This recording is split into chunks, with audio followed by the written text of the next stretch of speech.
Due to the efforts of the Serbian Society of Medical Mycology, and especially Professor Valentina Arsić, who is our host here in this nice place, we managed to organize the third Balkan FUNGUS. I think this is now a tradition. We hope for the future, and I would like to wish good luck and every success to our Congress. So we will start with a research project, okay, supported by the Serbian Republic, as I have understood. It's called Case Finder. Fungal Case Finder. It's organized by the team of Professor Valentina Arsić, and I think that mostly students and collaborators will present the topics. Yes. Yes? Yes, So, please. Thank you, Dimas, very much. It is a big privilege for me to start this meeting with Symposium Fungal Case Finder, thanks to Science Fund of the Republic of Serbia, who support found this project. And topic of my presentation will be personalized mycology needs for Fungal Case Finder platform and tools. Just a few words regarding project. In 2021, this project started with title Prediction, Prevention and Patient Participation in Diagnosis of Selected Fungal Infections and Implementation of a novel method for obtaining tissue specimens. The budget is almost 300,000 euro, and we also received capital equipment, Malvitov, about 15,100 euros.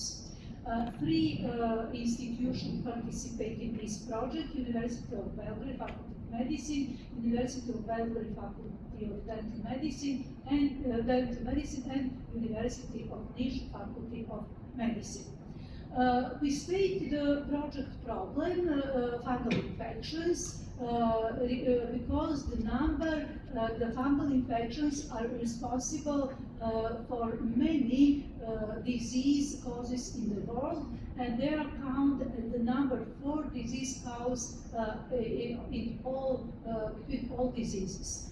Fungal infections are usually chronic, long-lasting, undiagnosed and untreated, and therefore they affect significantly quality of life, and sometimes rare, but sometimes may result in death.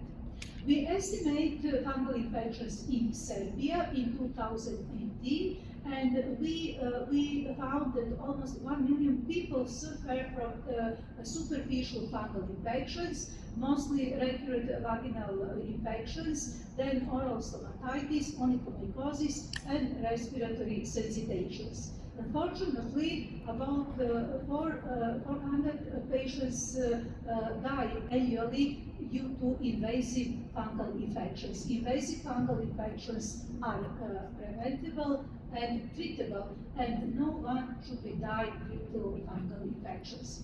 But from the literature, we know that about 80% of all chronic fungal infections are due to biofilm forming fungi, and this capacity of fungi to form biofilm results in hard detection of fungi in patient specimens. Due to this, we find some project solution, and we try to apply the before medicine based on prediction, prevention, participation, and personalization for patients at risk. First of all, we plan to screen patients for fungal infections or for least risk for fungal infections.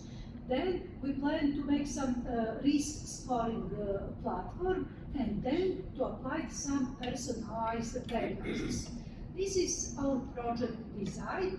We have 4 groups of patients with selected fungal infections: vulvovaginal infection, stomatitis, respiratory infection, and skin and nail infections. And we aim to apply novel sample tools and novel software for risk estimation, and finally to test it and to develop standardized protocol.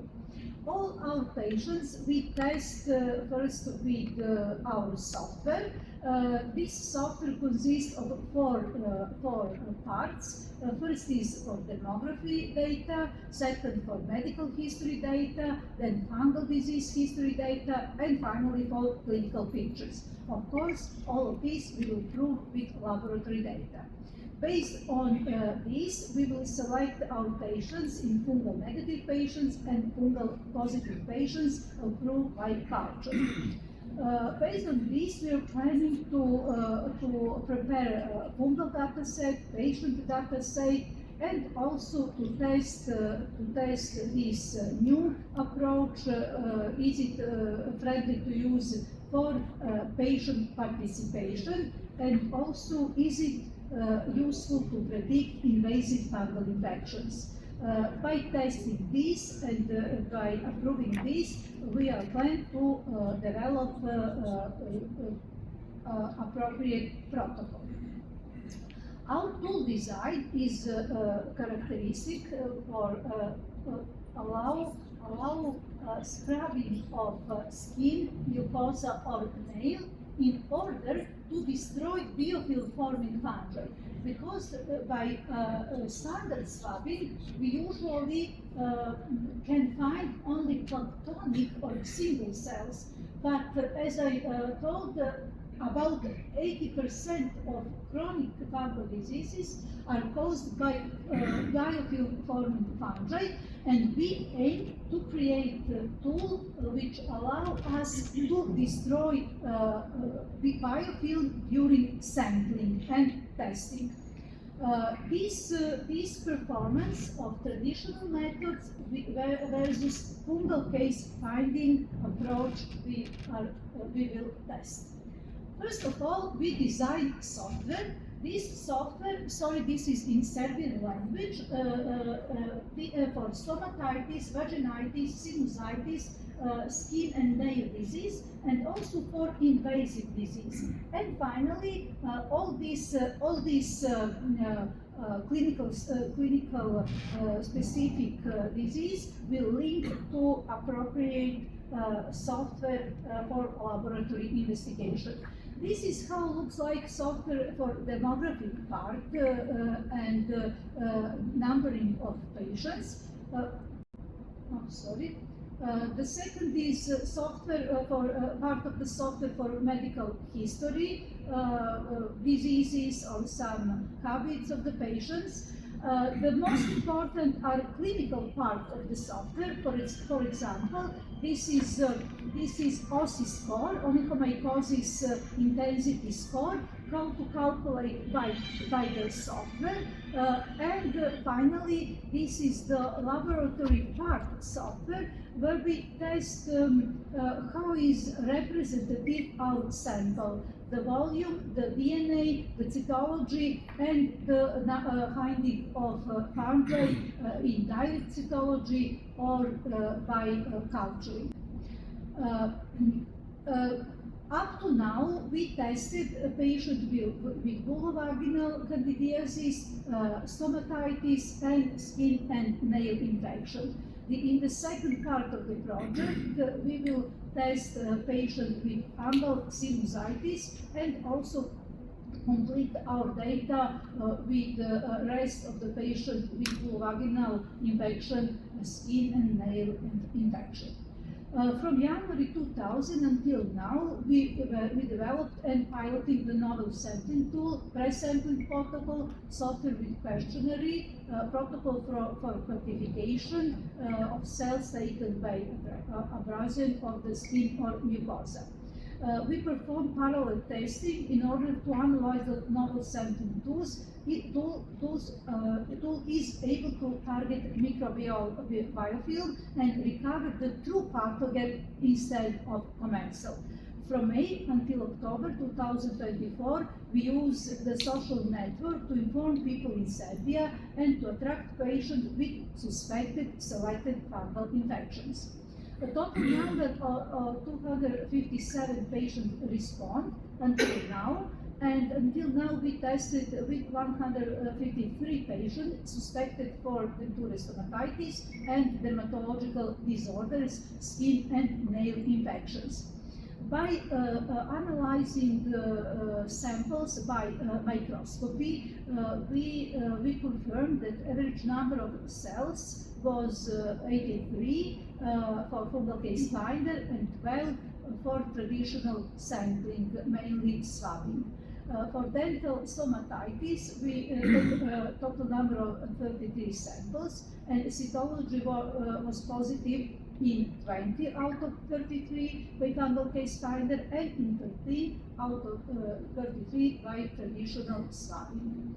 Culture was positive in 75% by FungalCaseFinder and 25% by traditional sampling. For skin and nail,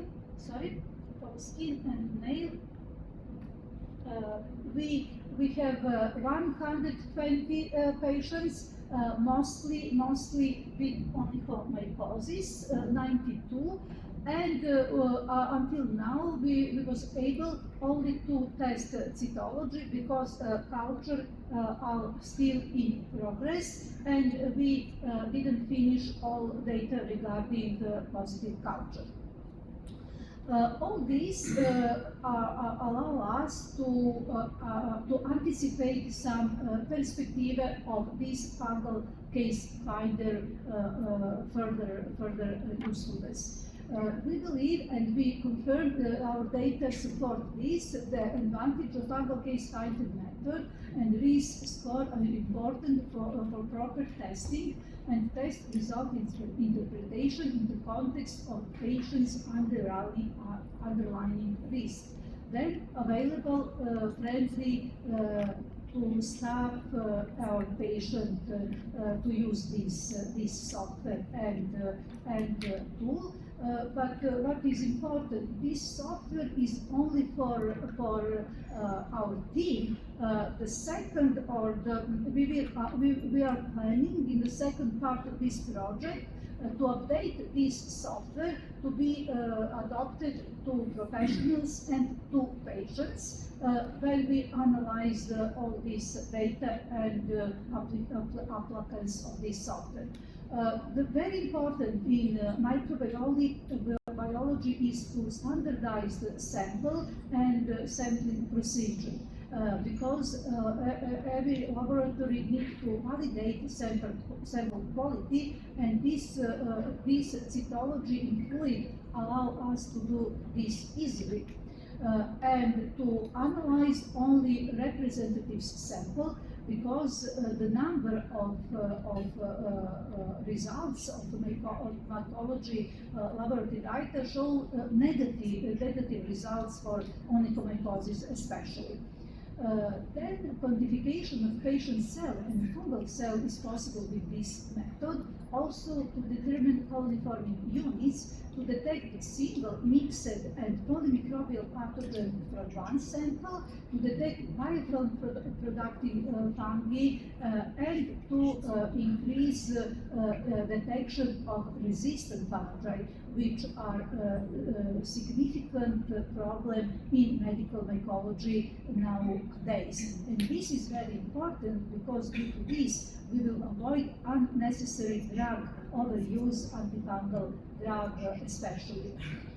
And we believe that by this approach, we will extend knowledge about fungal prevalence, resistance, their resistance in Serbia, but also in the region and widely. The next, in our perspective, we believe that this approach will reduce illness and very associated with fungal disease. Then it will enable effective diagnosis and treatment, possibility to bring experts in medical mycology as solving problem solution, but the key issue is possibility to build a P4 medical mycology school, regional school, as a promising area of research impacting in the health system and society. Patient and doctor will benefit from early and accurate laboratory diagnosis for some selected fungal infections, for early prediction and prevention, which is very important for high-risk patients, for example, patients in intensive care units, hematological settings, of oncological settings, and so on. Then for personalized diagnosis and personalized treatment approach and real-time expert interpretation. We will gather data, more data about epidemiology of important fungal pathogens such as Candida, Aspergillus, dermatophytes, but also some rare modes such as Fusarium, mucorales, and we will bring this to be visible to our public domain.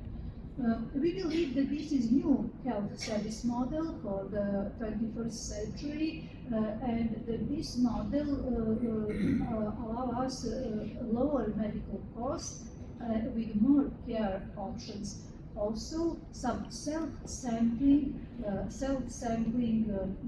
approach is planning. And this is how we believe that this P4 medical mycology school can be built in the future. And all this we did due to our team consists of 10 scientists from 3 different institutions, but during the project we attract many young students. They help us very much and they believe in this project. And finally, you will be able to see more results from this project in the poster session, which will take place on Saturday. And finally, again, I want to thank Symposium Fund of the Republic of Serbia and Ms. Ana Vitez. She helped us very much during this really difficult process regarding number of technical issues, but also I would like to thank Thimos, my friend Thimos, and also my friend Mihai Mareș from Romania. Both of them help us very much to build the Balkan Fungus conference here in Belgrade and this joint Symposium Fungal Case Finder. And finally, as a result of this project, the prestigious Journal of Fungi invite me to be guest editor for special issue Personalized Mycology, and I want to call off Mycology Society to prepare scientific paper for this special journal, and deadline is 15 January 2025. And thanks to Ana Vitez from the Scientific Fund extend our project until May 2025, and I believe that we will be able to disseminate results and to collect all planning results. Thank you for your attention. Thank you very much, Valentina, and also for your nice words towards us. I have to say that my co-chair, Professor Mihai Mareș, is unfortunately not here because he lost everything during his flight from Iași to Belgrade. So he is looking for clothes and other stuff. So we have to forgive him for not being here. According to the program, and because I have to be very strict, the questions will be after the third session. So I would like to welcome here Dr. Sandra Dutervich-Pekic, okay, that she's going to speak to us about the complication of chronic fungal rhinosinusitis and systematic review and case from Serbia. So, thank you. Thank you, dear Chairman, dear colleagues. I would like to thank the organizers for the possibility to present this data. I'm an endocrinologist, but you will see during the presentation how I am connected to this field of mycology. I will talk about chronic fungal sinusitis, and I will present some cases from Serbia, and I will present systematic review on the literature about this rare indication. As you know, fungal sinusitis presents a spectrum of diseases of paranasal sinuses, and it often affects people who are immunocompromised, but it often affects people who are also immunocompetent. The classification of this fungal sinusitis depends on the duration of the disease, and it may be classified as acute, subacute, or chronic. Also, it can be classified according to the degree of tissue invasion into two categories, into non-invasive and invasive disease. I will talk about allergic fungal sinusitis and about chronic invasive sinusitis. You can see the spectrum of fungal rhinosinusitis depending on the immunocompetence of the host. Allergic fungal rhinosinusitis is the most common form of the disease and is presumably in a topic host. But in immunocompetent and especially in immunosuppressed hosts, we have other invasive forms of the disease. The prevalence of fungal sinus disease is increasing in the last decades, and there are several reasons for that.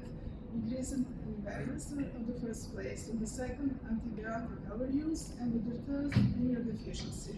Because there is increasing number of patients with cancer, with chemotherapy, with neutropenia, with glucocorticoids in the therapy, the patients after transplantation of solid organs of hematopoietic stem cells, the patients of immunosuppressive therapy, with acquired immunodeficiency, and with many other chronic diseases which suppress the immune system, especially diabetes and some forms of hypercorticism.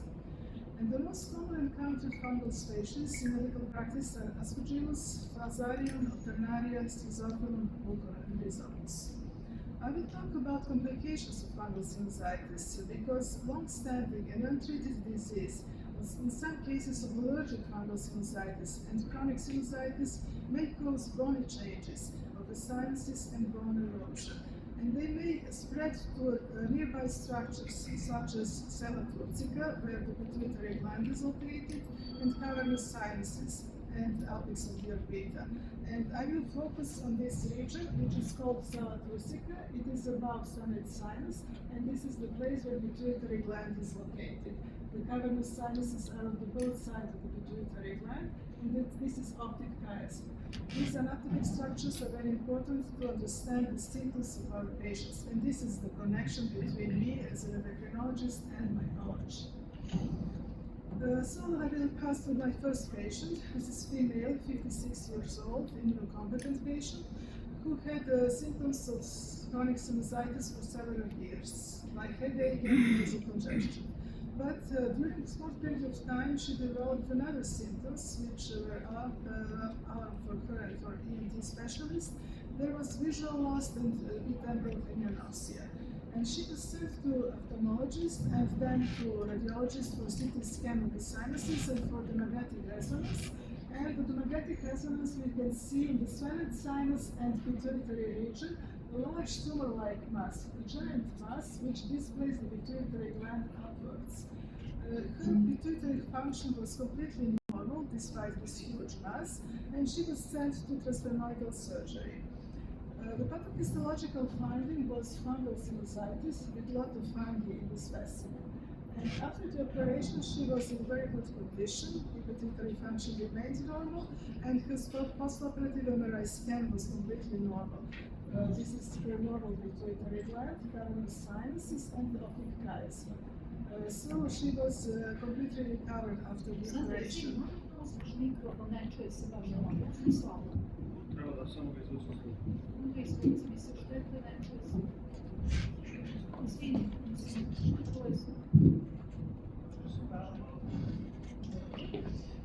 This is our second patient, more difficult patient. He is male, 44 years old, who had chronic sinusitis for 7 years. And he was visited with his ENT specialist many times. He was treated with it for his chronic sinusitis. But last time he was there, he developed diplopia, double vision, and vertigo during 7 days. And he was sent to CT scan of his sinuses. The CT scan showed a large mass in these sinuses and nasal polyposis and a large cellar and supracellular mass. He was sent to MRI scan, and there a giant mass, 6 centimeters in diameter, was described in the cellar region, and this pituitary gland is moved upwards. This is a giant mass, but it does not compromise the pituitary function. His pituitary function was completely normal, except elevated prolactin level. I will describe this later.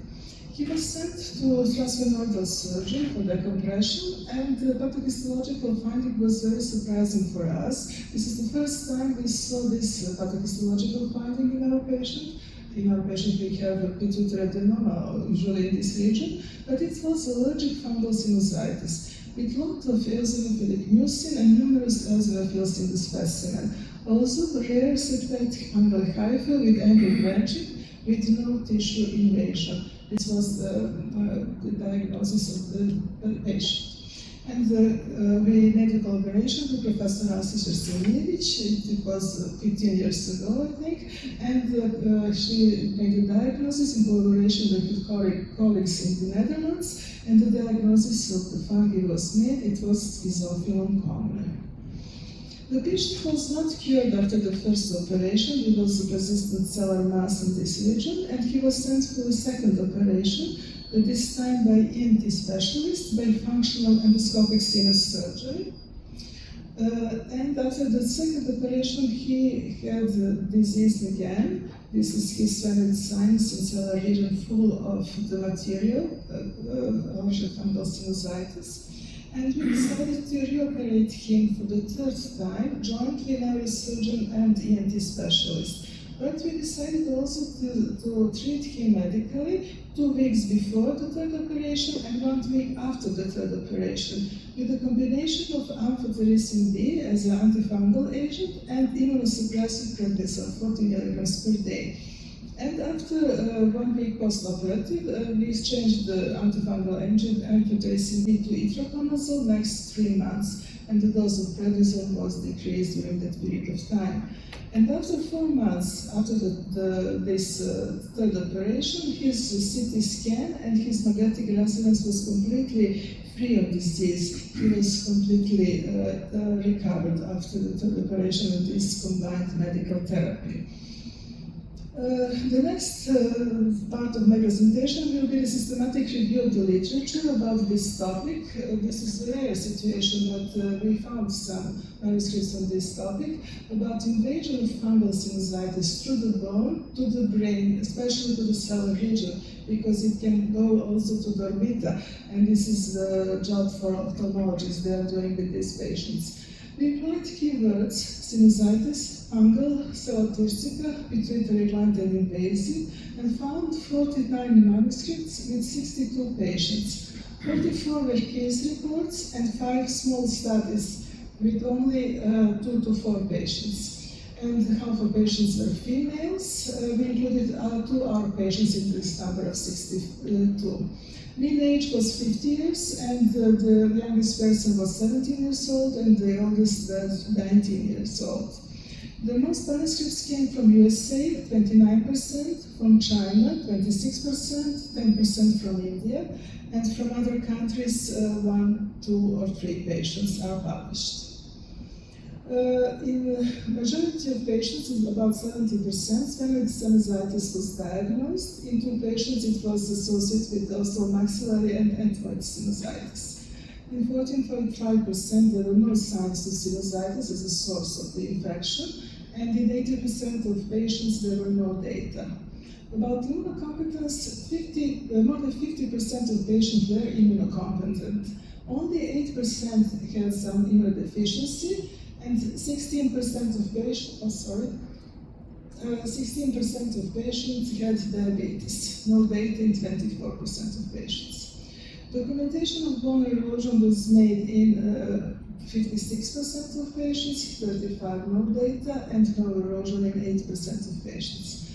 Why is sphenoid sinus? Because it is less rated in comparison with other sinuses, and there are anaerobic conditions in these sinuses which favor the sinus aspergillosis in some patients who may have mucosal also or chronic hypertrophic sinusitis. About fungi, the most prevalent was Aspergillus in 73% of patients, then Candida in 6.5%. One patient had Schizophilum, Cumularium, or Comicoses, or other fungi, and no data in 14% of patients. These are symptoms of the disease. The most prevalent was headache in 71% of patients. Visual deterioration and visual field loss due to compression of optic chiasm above the pituitary gland was 49% and 13%. Ophthalmoplegia due to cranial nerve palsy due to compression of the nerves in the cavernous sinuses of the both sides of the pituitary was present in 39% of patients. Other some symptoms were present in less than 10% of patients, like hypogonadism, dizziness, galactorrhea, proptosis, eye pain, hyperemesis, gynecomastia, syncope, and face pain. And duration of symptoms were in 70% of patients about 4.5 months, and in 13% of patients it was only 2.8 days. Pituitary function was reported in about half of patients, and hypopituitarism was present in 24% because of the compression of the pituitary gland, hyperprolactinemia in 14%. It was very important clinical sign, I will show why, because some patients presented with galactorrhea and amenorrhea, but normal pituitary function in 14% of patients, and no data in a large proportion of patients. This is prolactin level in our second patient. It was elevated at the beginning when the diagnosis was made, and we thought at that time that it was due to pituitary stalk compression, because there is no dopamine from hypothalamus to suppress prolactin level. But after the pituitary decompression, after the first surgical operation, his prolactin level remained high. And we found in the literature the possible explanation for that phenomenon. It is possible that fungal glucans directly react with glucan-specific membrane receptors on mammotrough cells and stimulates prolactin secretion directly. After the complete third operation and completed medical therapy, his prolactin level normalized. And maybe in some cases prolactin may serve as a serological marker of the disease. It is very important to know. What about treatment in the literature? Almost all patients were operated. Half of them were treated with antifungal therapy, like amphotericin B, voriconazole, or fluconazole, itraconazole, or caspofungin. And recovery was established in about 70% of patients. 8 had regression of the disease, recurrence 3% of the patients, and 6 patients died, and 6 patients' outcome was unknown. The next part of my presentation will be about questionnaires for fungal sinusitis we developed until the project under the project of Fungal Case Finder. On the left side, you can see the symptoms. We will ask the patients about their symptoms and signs. And on the right side, these are answers of the patient according to the amplitude of their symptoms or the frequency of their symptoms. And they are gradated in 4 categories, 0, 1, 2, and 3. And the symptoms we will ask are nasal blockage, runny nose, sneezing, cough, allergy, facial pain, facial pressure, decreased sense of smell or taste, nosebleeds, ear pain, ear fullness, dizziness, polyps in paranasal sinuses, complication of sinusitis, elevated body temperature, and sleep quality. The results of our investigations in the field of infections of hypothalamo-pituitary axis were published this year in 2024 in Endotext. This is free online textbook of endocrinology which covers all aspects of endocrinology, and organizers they recognize that infection with this regia, they are very rare, but very important to know because we have them. There is increasing number, especially in viruses infection in this regia. We had a lot of patients with hypophysitis during this COVID infection last years. In conclusion, fungi are recognized as a cause of sinus infections in immunosuppressed patients, but as you can see, also in immunocompetent patients with risk factors diabetes and hypercorticism. And in some patients with long-standing and chronic invasive and untreated sinusitis, it can cause bone erosion with cell propagation, with pseudotumor mass in that region. The therapy is surgery in the first place, and the second antifungal therapy, and in some cases with allergic fungal disease, systemic corticosteroids. And multidisciplinary approach is necessary in these cases for diagnosis and therapy, especially ENT specialists, neurosurgeon, radiologist, pathologist, microbiologist, and endocrinologist. And finally, complications of this chronic fungal sinusitis are relatively common, adversely impact the quality of life, and cause significant morbidity and mortality of our patients. It is important to develop patients' electronic records for risk stratifications for fungal sinusitis into low, medium, and high category, to create questionnaires for fungal sinusitis as well as software. And the definition of patient risk category is the first step towards planning and implementing a personalized care plan. The goal of risk classification is to divide the patients into distinct groups of similar complexity and care needs, allowing centers to do targeting of resources more efficiently and at lower cost. Thank you for your attention. Okay, thank you very much, Dr. Pekic. As I told you, we continue to the next one, and the questions after the next session. So, Dr. Daniela Vukocevic, she's going to present us about the application of Fungal Case Finder for onychomycosis and combined to a severity index score.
Dear colleagues, ladies and gentlemen, I hope I can deliver a lecture on this topic. I think it's a little bit too loud, but I'll try to perform a lecture without microphone here. Well, ladies and gentlemen, dear colleagues, I will try to explain what we have done so far in this project and how it looks like also from the not only doctor's perspective, not only from microbiologist's perspective, but also from patient perspective.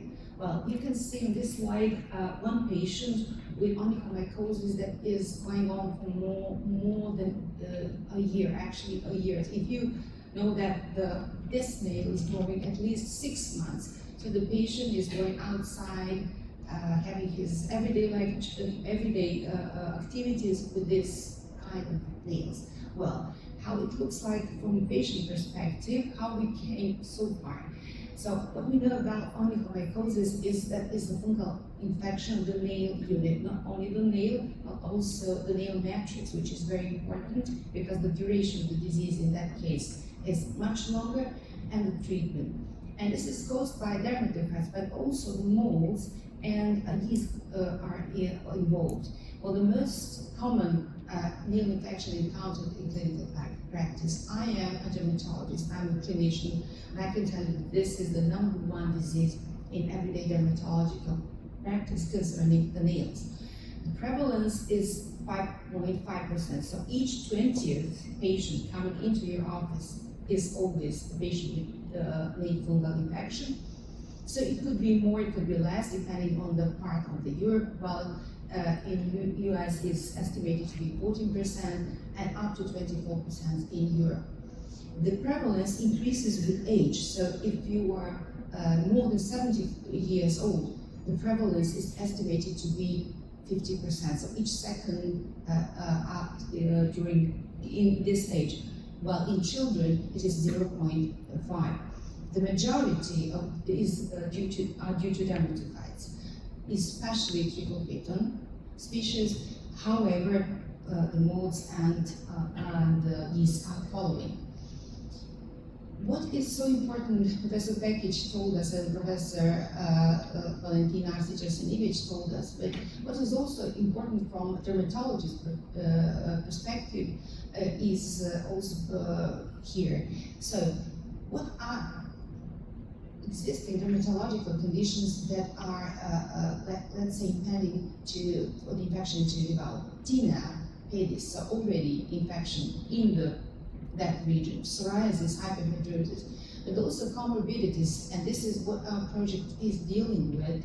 So diabetes, immunosuppression, not only HIV, chemotherapy, transplantations, venous insufficiency is also one of the factors, malignancies, peripheral activities, obesity, inflammatory bowel disease. This is what we all do in our project, so we are dealing with these factors. And also trauma, poor nail grooming, occupation, smoking, occlusive shoes. Occlusive shoes appear to be very important in this disease. I think it is underestimated, but it's very important. And also, especially the sports shoes. Also age, as we know, households and contact with other members who already have the disease.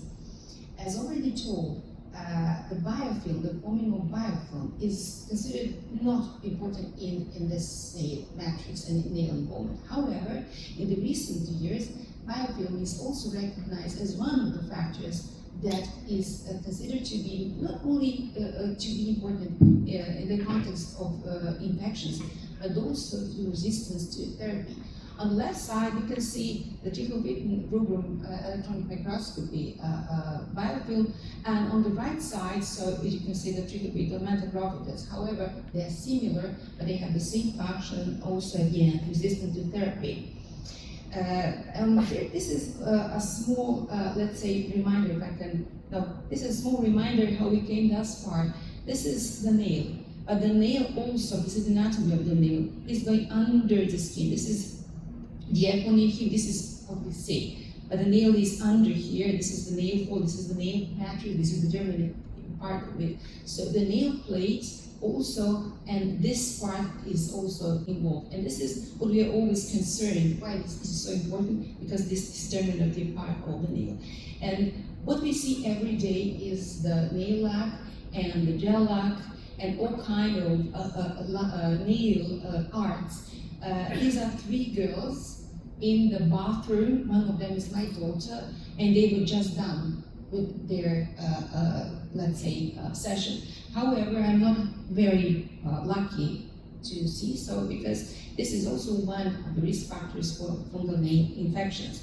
Not to mention that UV lamps that are used in this kind of, well, pedicure, manicure settings are also inducing the melanoma of the nail matrix. So be careful, don't use it too often. The chemistry appears to be very important into the development of the nail fungal infection. This is after the pedicure treatment. This patient came for pedicure. This is the nail fungal infection, and she's going on and on having the lac. And this is the frequent manicure. We don't have the fungal infection here, however, take care. And these are the patients from ours, some of them, of course, with total dystrophy of the nail, with partial, but with dermatophytoma. We don't like it because here nail matrix is involved. Here we have dermatophytoma, but nail matrix is not involved. And this is endemic type of infection where we don't have hyperkeratosis, but the nail is 100% involved. So there are a couple of clinical presentations that we have to deal in the clinical practice and in this project. How it looks like from the patient perspective, because this project is patient-oriented.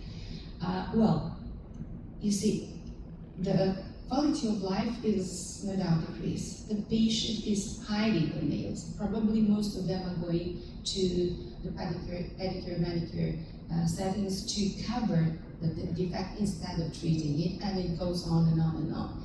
And one of the data, especially, let's say, was very worrisome for me as a clinician, that in practice, 35.9 patients were subjected to were not subjected to confirmatory diagnostic tests, and this is the mistake, before prescribing oral antifungal therapy. So we are dealing with the patients who already had antifungal therapy without laboratory testing. So what are the treatment options? Well, topical treatment is available if you have one or small affected area, 1 to 3 nails, it's okay.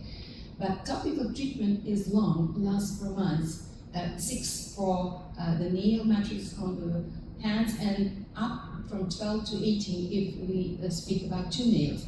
And it's more expensive than systemic. This is very important, more expensive but necessary addition to systemic therapy. You cannot avoid it. Systemic therapy, however, is contraindicated in liver disease, and it is applied always when more than 3 nails are affected and more than 60% of one nail is affected, or if nail matrix is involved. So all the patients, nail total dystrophy, vascular insufficiency, they're almost incurable. In the practice, we deal with a patient, you have all patient, all nails involved, the patient has a lot of comorbidities, and the point is to decrease the level of the existing infection, not to cure them. So some of them are incurable. Mold or mold plus dermatophytic infections are still the challenge. So we are dealing with a problem that exists and exists and exists sometimes for ages. These are the data from the LabsCorp. LabsCorp is the largest national commercial laboratory in the United States. And what was so important to say is that these are the data from March 19th till January 22nd. And what happened? Well, about positivity of the cultures were around 49%. So it's about 50% during these years. But there is a rapid decrease since March 20th, and it goes on to January 22nd. So samples were not delivered to the laboratory due to, of course, COVID. So they were afraid they did not go, and now they're dealing with the problem that infections are more widespread and the nails are more infected. If we speak about the nails, of course there are some other samples. So actually we are dealing with the quarantine and what is going on with COVID. Of course, what we can do, it is developed, and this is, of course, it has a good sides and bad sides. And it is called artificial intelligence. Artificial intelligence in the diagnosis of onychomycosis, this is just a few months old. A paper is already delivered. And so the machines are very intelligent. They learn from the examples. And the more examples, the more intelligent they are. The software is designed in that way. So most of the softwares are designed to learn from the clinical image, or from the clinical image, or let's say the laboratory preparation, but they cannot identify the fungus. And also, there's also artificial intelligence combining with the dermatoscopy. I'm very much doing dermatoscopy, and I'm going to speak about it in nails. However, artificial intelligence cannot identify the fungus, and we sometimes do not know how to treat the patient. And that is the problem with online and distance diagnosis like artificial intelligence offers. Here it looks like from the patient's perspective. MD appointment, I have to go to the doctor, and the appointment is not going to be soon. Sometimes the doctor says, go to the laboratory, no time for the laboratory nail sample. I work every day, I work 2 shifts, I can't go to the doctor. There's a high cost if you go to the specialist in private practice and so on. The high cost, not everybody can pay it, but everybody can acquire nail infection, everybody can make it widespread. Also, referent laboratory, if you go to referent laboratory, not each laboratory is okay, referent laboratory is too far. And of course, we deal with social restrictions. We've seen what happened with LabsCorp in the United States. These are their data. that the COVID-19, the pandemic, and probably another pandemic and whatever, will actually lock us down if we're not going to do anything.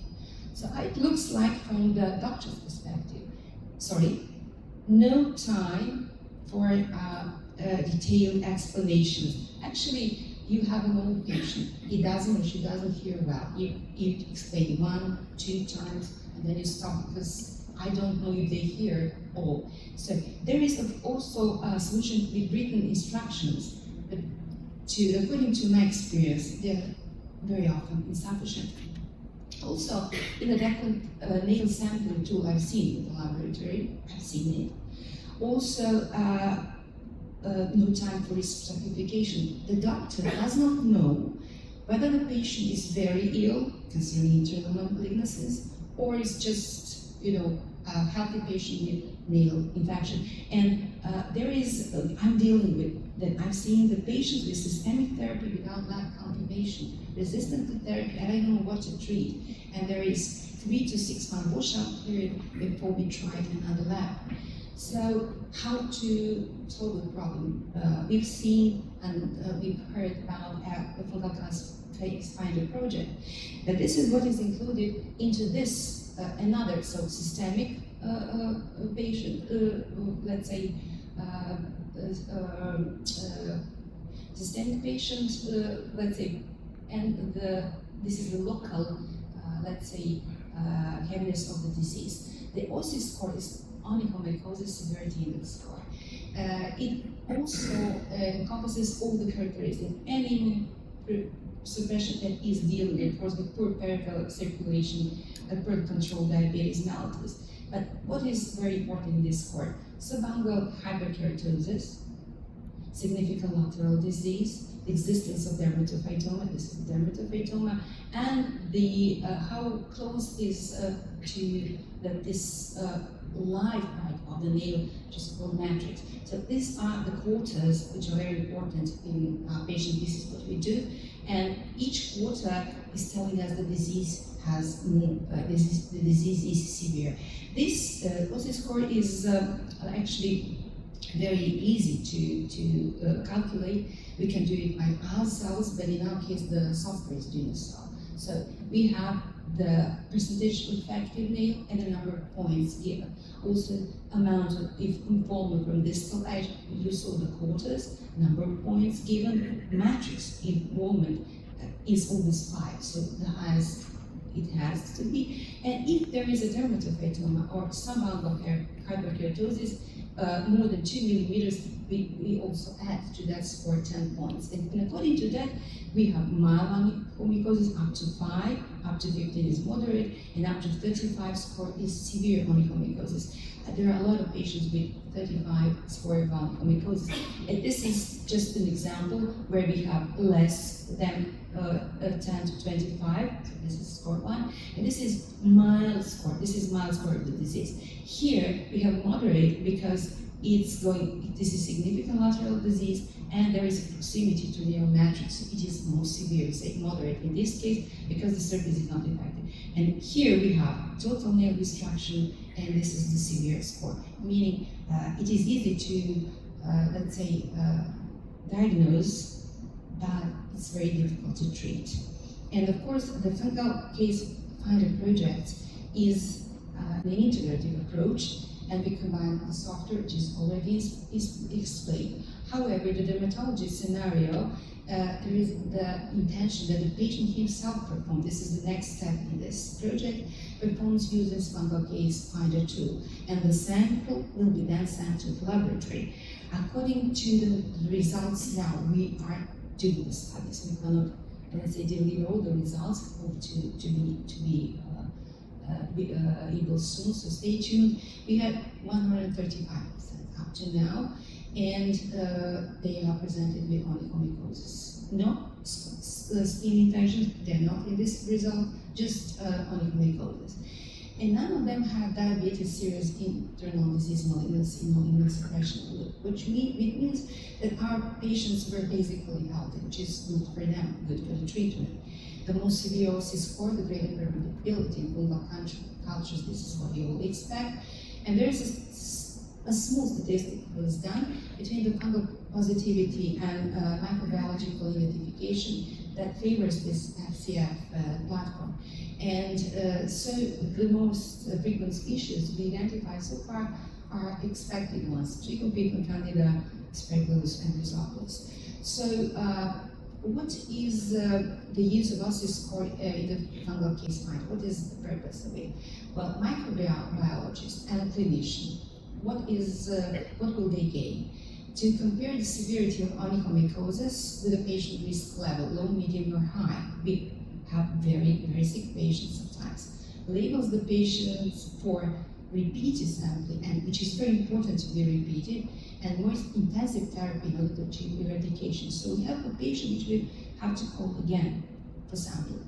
From the patient perspective, by using this software, the patient himself can have differential diagnosis because the software can predict it, and predicts his own risk stratification, the level of onychomycosis involvement, and he can also participate in how, let's say, resistant he or she can be to obtain the diagnosis, to obtain the sample.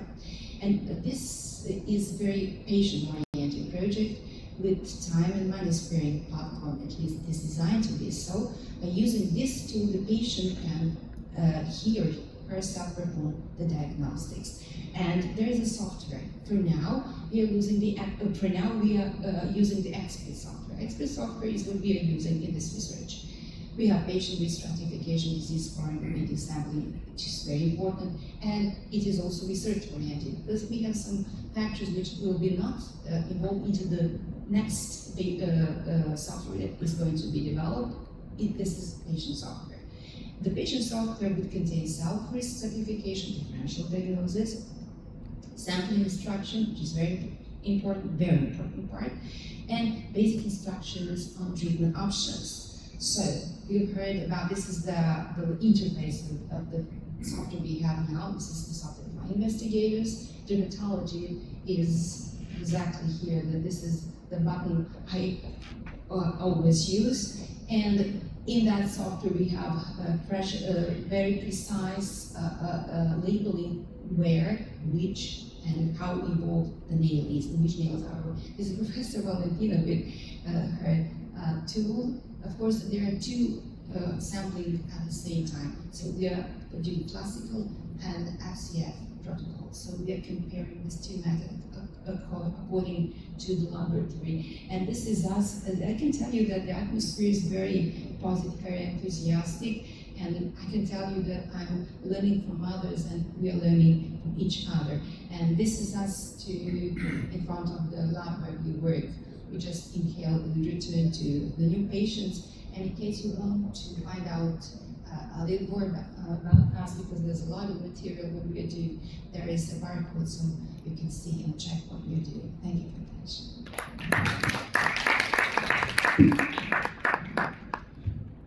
So thank you very much. Do you have any question up to now?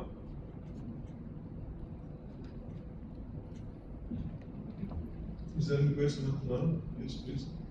I'm interested in other species of fungi.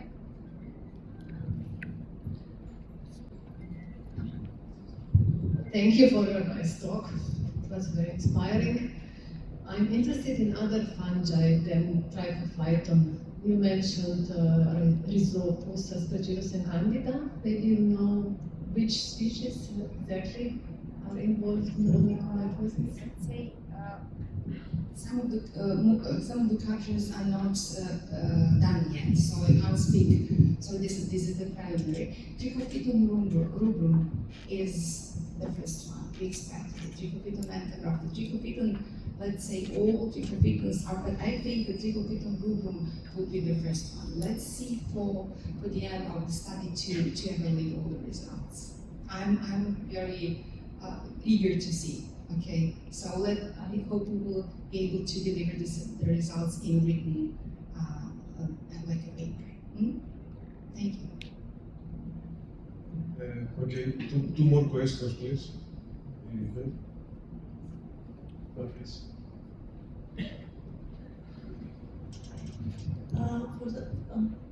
I'm Alexandra Molotov from Romania, and I want to ask the speaker before you about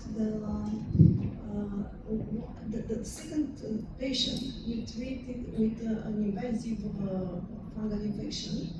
You treated with prednisone, a lot of prednisone. Why? Because we know that it is not a good idea to put steroids when there is no allergies, just invasion, because steroids impair the functions of neutrophils, and the neutrophils are the better fighter against fungal mold infection. This is my question. Why Thank you. Yes, thank you for the question. We decided to treat him after the second operation with this combination of antifungal agent and immunosuppressive prednisone. We decided to use prednisone because his diagnosis was allergic fungal sinusitis. So he had exaggerated immune response to fungi, to ubiquitous fungus in the atmosphere, and his immunological response were very large to this fungi, and we wanted to decrease this immunological response with prednisone.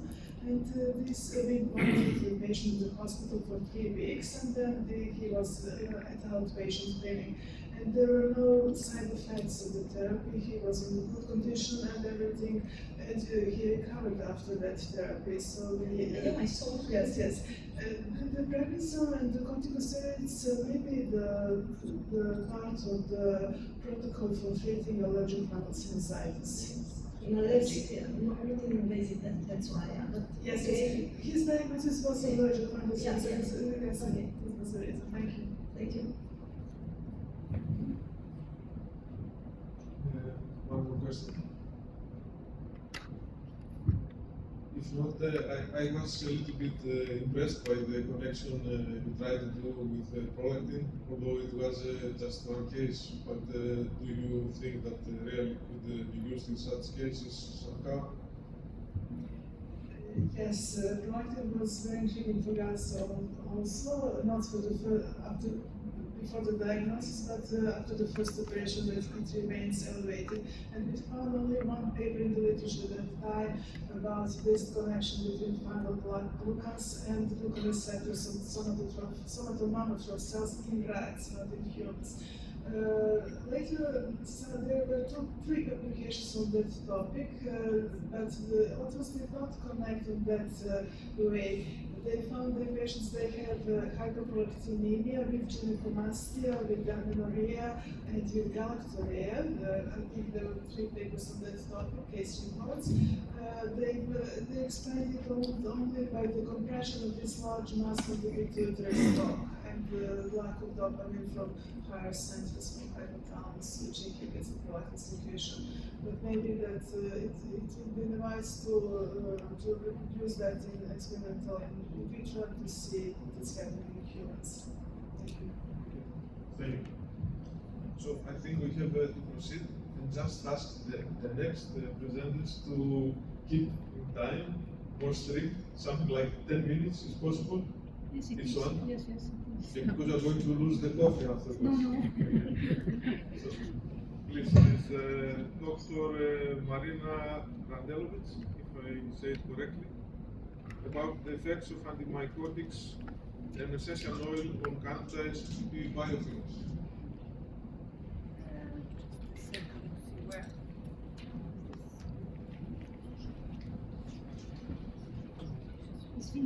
Ima nečija prezentacija,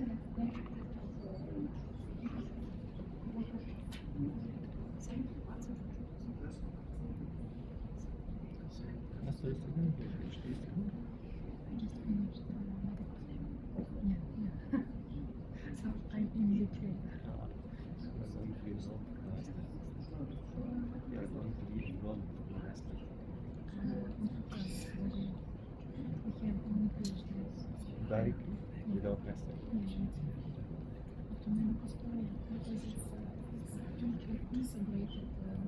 Okay. And you be specialized in ecology? No, I'm just a student of gonna. What would be your specialty? My sister is a dermatologist. She carries a master's degree in dermatology. She is mainly specialized in you can see stable.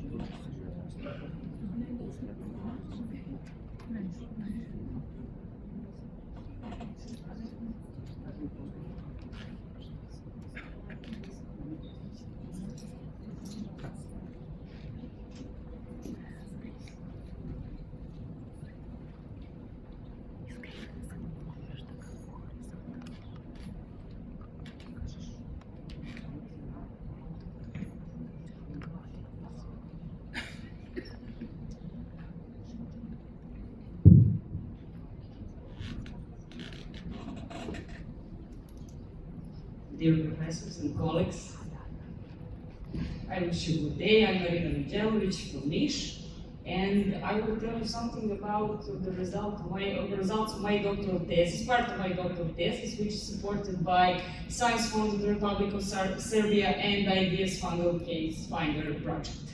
My subject is effects of antibiotics and Melissa officinalis essential oil on Candida biofilms. Vulvar-vaginal candidiasis is one of the most prevalent infections of the woman, and it's present in 15 to 40% in all women all over the world.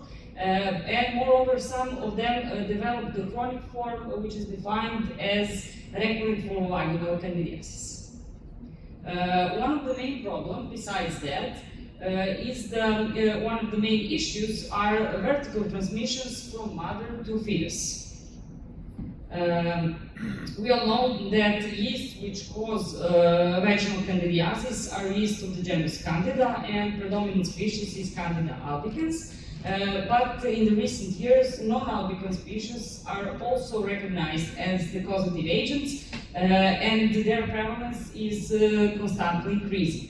Now I don't have time to speak about new species of the genus Candida, like Rhinaceoliths glabratus and Pichia, because relevant associations have stated that it's still early to implement this new classification in routine work. Today it is well known that genital candidiasis is a consequence of yeast virulence factors such as lower sensitivity to antibiotics and their biofilm production ability. In the treatment of both sporadic and chronic forms of genital candidiasis, local and systemic antifungals are applied based on the recommendations of relevant associations of doctors and gynecologists, and those recommendations include local application of fluticasone and systemic application of fluconazole, although nystatin and itraconazole can also be used as alternatives. Nevertheless, these antibiotics, this therapy, are not always successful. So besides novel antibiotics, also today it's researching about natural products to treat vulvar-vaginal candidiasis, and one of those natural products is Melissa officinalis, better known as lemon balm. In numerous in vitro studies, it is demonstrated that Melissa officinalis essential oil has antibacterial, antifungal, antiviral, antiworm sensing, and antibiofilm activity. Current research on vaginal candidiasis deals with the examining of possible combined effect of natural products and antifungals on Candida biofilms. Nevertheless, just few studies examined the influence of Melissa officinalis essential oil on biofilm forming, and in only one study it is demonstrated that this essential oil can impact the mature biofilms of Candida albicans. So this data motivated us to examine the single and potentially synergistic effect of antifungals and Melissa officinalis essential oil on Candida biofilms. So we first picked 8 strains from vaginal mucosa, 4 Candida albicans strains, which we marked as CA1, 2, 3, and 4, and Candida glabrata strains, which we marked CG1, 2, 3, and 4, and they were selected based on their resistance to fluconazole, nystatin, and Melissa officinalis essential oil, which is previously determined by microdilution test and high biofilm production abilities. All strains were identified by using Maltitov mass spectrometry, and procedure is presented on the slide. The biofilm production ability was tested using crystal violet assay. Procedure is also presented on the slide, and according to their biofilm production ability, they were classified into non-producers, weak, moderate, and strong biofilm producers. Antifungal susceptibility testing to fluconazole, nystatin, and Melissa officinalis essential oil was done by microdilution assay according to recommendations of CLSI, and procedure is also presented on the slide. So our selected strains are here marked with orange color, and their MIC values for fluconazole were between 16 and above 64 microgram per milliliter. For nystatin, those values ranged from 4 to 8 microgram per milliliter, and those values, or MIC values, for Melissa officinalis essential oil were between 0.16 and 1.25 milligrams per milliliter.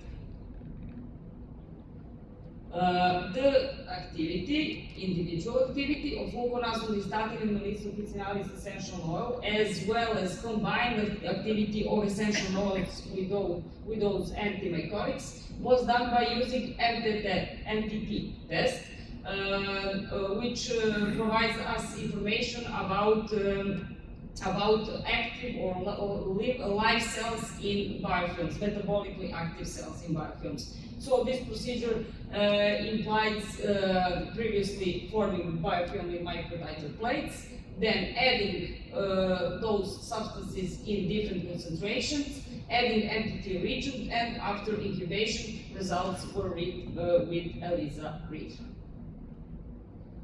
For biofilm production and antifungal susceptibility testing, the software package R and R Studio were used, and to model the interaction between essential oil and antifungals, the response surface analysis method based on this independence model was applied. So our study demonstrated that fluconazole had a very poor effect on mature biofilms of Candida albicans. In the matter of fact, some of the strains even exhibited promotion in biofilm production. The highest activity this essential oil had on the strain CA1 and CA3, and the lowest activity could be observed for the strain CA2 and CG1, where we can see promotion of biofilm formation in CG1 strain. In the case of nystatin, this antimycotic showed much better activity on major biofilms by reducing its mass by 83% in the strain CA3, and those results were similar in strain CA1 and CA4.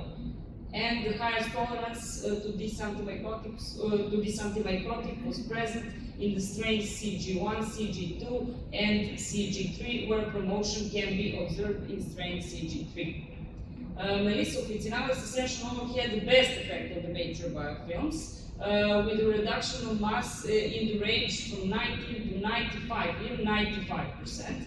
And the best activity was marked for the strains CA1, CA3, and CA4, and the highest tolerance was present in the strain CG4, where we can see a little promotion of biofilm.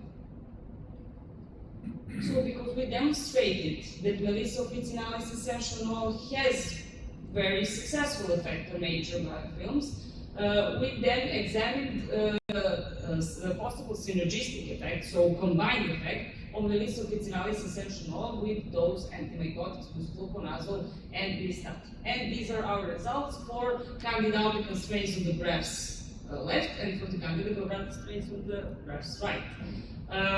Synergistic effect of fluconazole and Melissus officinalis essential oil was present in the strain CA2 and CG4 in concentrations of 2 mg and half of the mg for Melissus officinalis essential oil in combination of all tested concentration of fluconazole.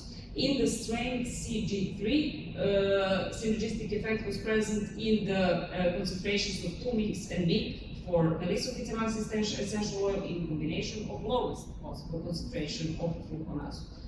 When we talk about combination of nystatin and Melissus officinalis essential oil, synergistic effect was present in strain CA2 in combination of concentrations 2 mg and mg for nystatin and low tested concentration of essential oil, and in strain CG4 in combination with almost all concentration of essential oil with 4 for mg and lower for nystatin.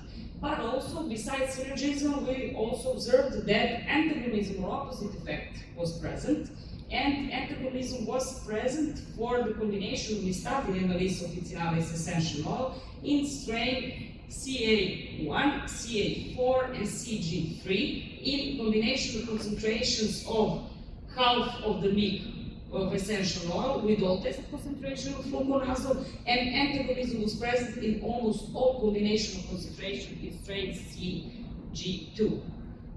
And in combination of nystatin and essential oil, some discrete subtle synergies, antagonism was present in all strains of Candida albicans and CG1 and CG3 strains of Candida glabrata in concentrations of mg, half and lower, and fourth of the mg and lower for nystatin. So now, in the end, we can conclude that it has been proven that Melissus officinalis essential oil can exert antifungal and antibiofilm effect on yeast, which causes genital fungal infection. The synergistic effect of essential oil with antimycotics use was also determined, but depending on the applied concentration, also the opposite effect or antagonism could be observed. The potential application of Melissus officinalis essential oil with suitable antibiotics should be coordinated with specific yeast isolate. Also, the obtained results open a new perspective for further in vivo research that will prove the absence of toxic effect, which is a prerequisite for the application of essential oil and antifungals combined in the treatment of animal candidiasis, and primary in the prevention and development of recurrent form, as well as the control of this infection. Thank you very much. Thank you very much. Very nice lab work with clinical implications. Yes, very complex work. Congratulations. Have you published the results? Yes, we published it Yes. last year. They have to be published. Yes, they're published. Thank you. So, questions again at the end. So, we proceed with Dr. Vladimir Gerginic about screening fungal infections in pregnancy, potential role of fungal case finder.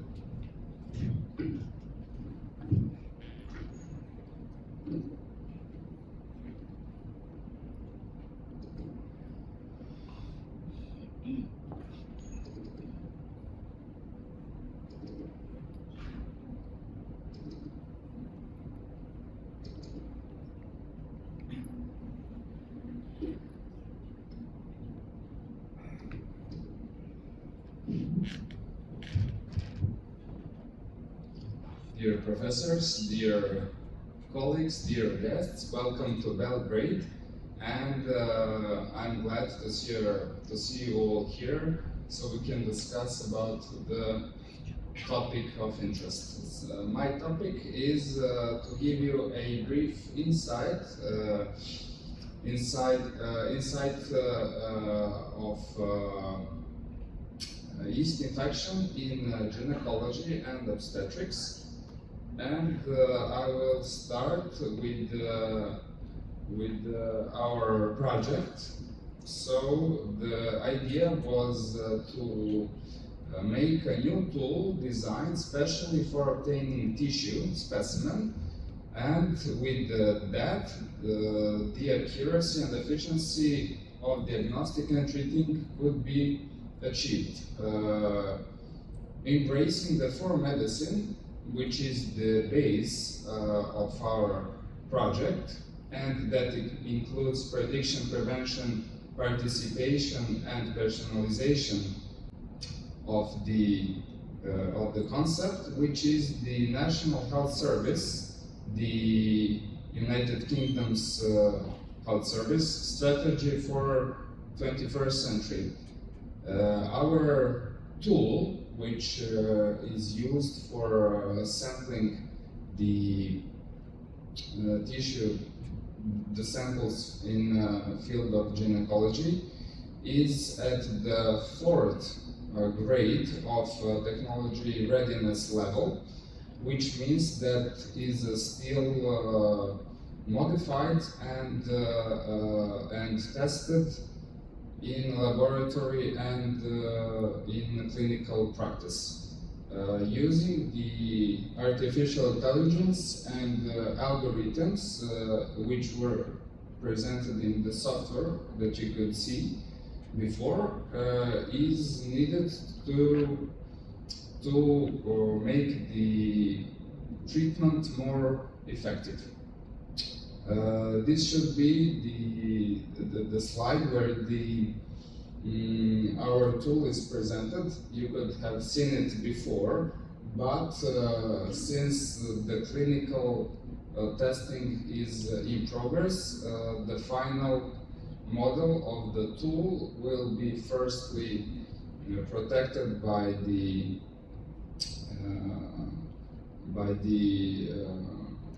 law, and then it will be made available to the public. Speaking of gynecological mycology infections, Candida is the most common, and Candida albicans is the most prevalent of all yeast infections in gynecology, and speaking of that, also in obstetrics. About 75 of all women population has experienced or will experience at least once in their lifetime this infection. Candida is the commensal. It can be found on both skin and mucosa and inner organs, but it does not cause infection. Otherwise, when actually the local factors have changed, in a sense that hormonal milieu, antibiotics, diabetes mellitus, and some immunodeficiency status could cause that the Candida can pass from the commensal to the harmful pathogen. In healthy immune system, as I said, Candida is often harmless, but the overgrowth can be seen in those states after mentioned. Candida can affect oral, genital, skin, nail, gastrointestinal, and systemic organs. The diagnostic is based on culture, which is the gold standard, and can be as well diagnosed by microscopy.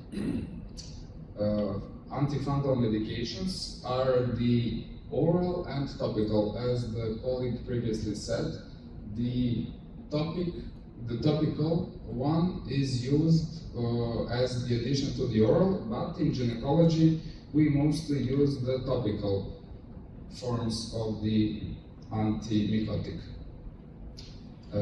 Symptoms in gynecology and as well in population of pregnant women are pruritus, vulvovaginal pruritus, burning, pain, dyspareunia, white vaginal discharge, erythema, edema of the mucosa of the vagina, excoriation, and as well all these symptoms may lead to low self-esteem when quality of life questionnaire is applied.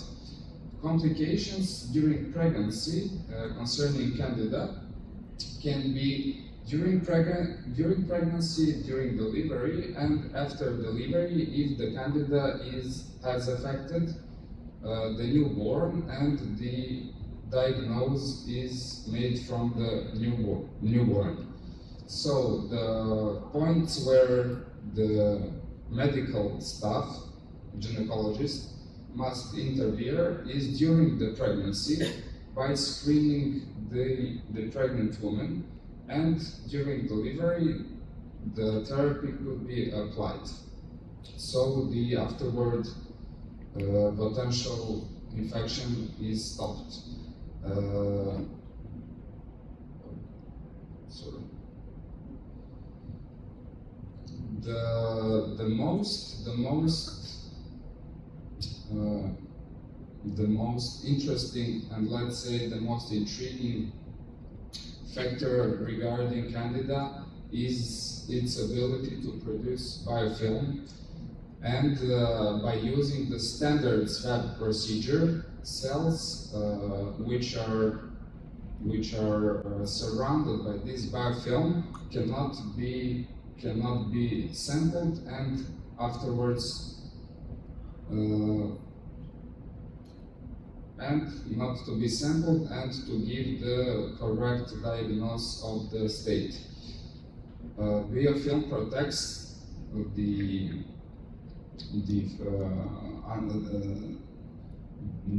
Candida from the external factors, which are host immune system and antifungal drugs. And it is crucial to be able to remove somehow the biofilm, to be able to treat and to firstly to diagnose and then to treat the infection. And the formation of biofilm is consisted of a few steps. First one is the adherence. The second one is the formation of the basal layer of the anchoring cells, then production of the HEAF and cellular HEAF, which produce proteins, polysaccharides and other biomolecules, which then lead to the full production of the biofilm, and afterwards the dispersal of the yeast cells are made when the infection is present. Antifungal pre-treatment is the crucial in the project steps of isolating the agent.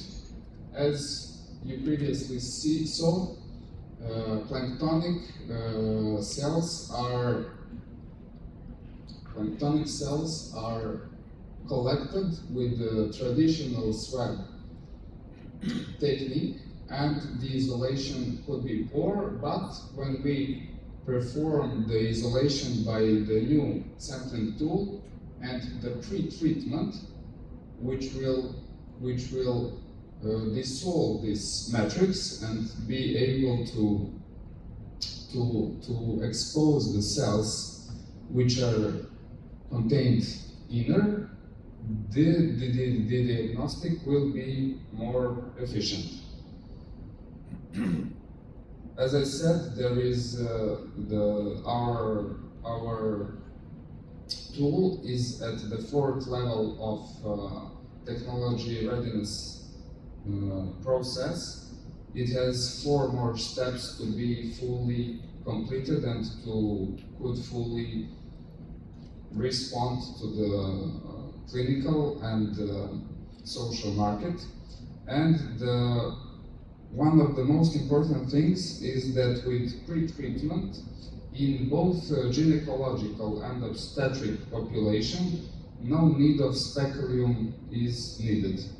So this leads to more comfortable sampling and is more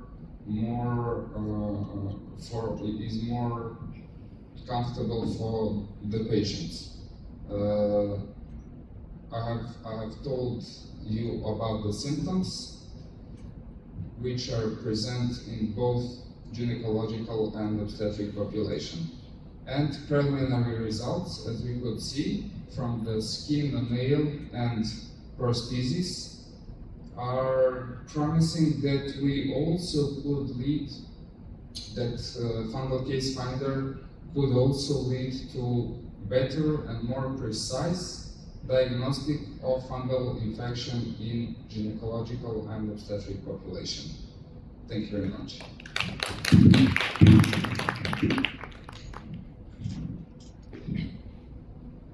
Okay, thank you very much. And we proceed with Dr. Alexandra Ignatyevich about core principles of cluster analysis and identification of clinical phenotypes in fungal infections in Serbia.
Hello everyone, I would like to begin this presentation by thanking the organizers.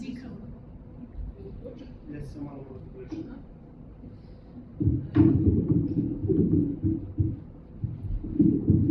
I would like to thank the organizers for the opportunity to present my work on core principles of cluster analysis in the identification of clinical phenotypes and fungal infections. So it's a privilege to be here and to share insights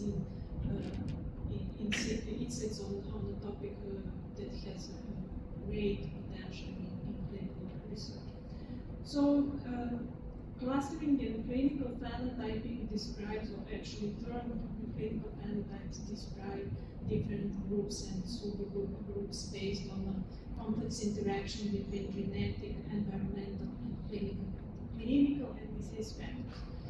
And from perspective of fungal infection, determining distinct clinical phenotypes is very important because we can then improve targeted treatment, then it is possible to get better patient outcomes and understand disease progression.